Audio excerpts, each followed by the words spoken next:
لا إله إلا الله لا إله إلا الله ما لنا رب سواه. لوگوں پر ظلم کرنے کی وجہ سے بھی عذاب آتا ہے.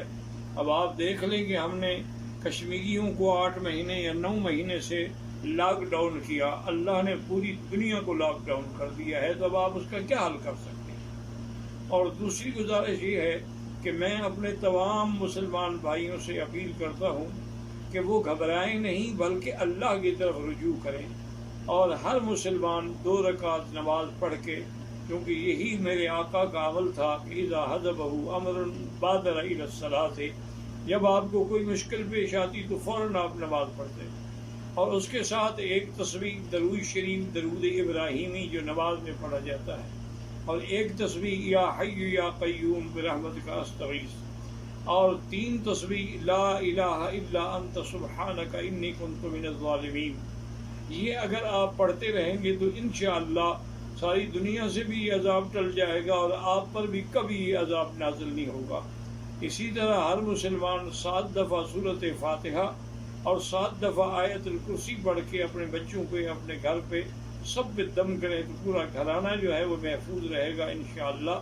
اور اسے دعا کرتا ہوں کہ اللہ تبارک و تعالی تمام عالم انسانیت سے یہ عذاب رفع فرما دیں. اللہم انک عفو کریم عظیم تحب العفو فاعف عنا. اللہم انا نسألک العفو والعافیہ ودوام العافیہ والشکر علی العافیہ. اللہم انا نسألک العفو والعافیہ والمعافاة الدائمة فی الدین والدنیا والآخرہ. اللہم انا نعوذ بک عن البرص والجنون والجذام وعن سیئ الاسقام. یا اللہ یا اللہ یا اللہ، ہم عاجز ہیں، ہم کمزور ہیں، لیکن تیری مخلوق ہیں، تیرے بندے ہیں.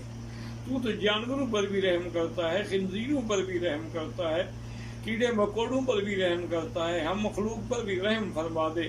اللہم لا تہلکنا بذنوبنا، اللہم لا تہلکنا بذنوبنا، اللہم لا تمنع عنا بذنوبنا فضلک. یا اللہ تیری رحمت بہت وسیع ہے. یا حلیم یا کریم یا واسع المغفرہ، یا حلیم یا کریم یا واسع المغفرہ. رب اغفر وارحم وانت خیر الراحمین، رب اغفر وارحم وانت خیر الراحمین. یا اکرم الاکرمین، یا ارحم الراحمین، یا اجود الاجودین. اللہم اکشف الغمۃ عن هذه الامہ، وصلی اللہ تعالی علی خیر خلقہ سیدنا محمد وعلی آلہ واصحابہ اجمعین. اللہم صلی علی سیدنا محمد وبارک وسلم.